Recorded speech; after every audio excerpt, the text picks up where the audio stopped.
Hi friends, నేను మీ సయ్యద్ జంషీర్. చూడండి, చెన్నైలో ఫుల్గా భారీగా వర్షం పడుతున్నది. ఇది PS4 తిరువల్లూరులో ఉన్నాను.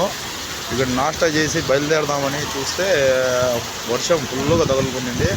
అక్కడ బండి పెట్టేసి నిలబడిపోయినాను.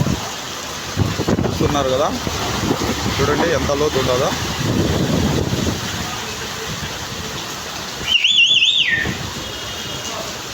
ఈ 10 నిమిషాల్లో నాష్టా చేసి తిని వచ్చే వరకు ఇది నిండిపోయింది ఈ కాలువ.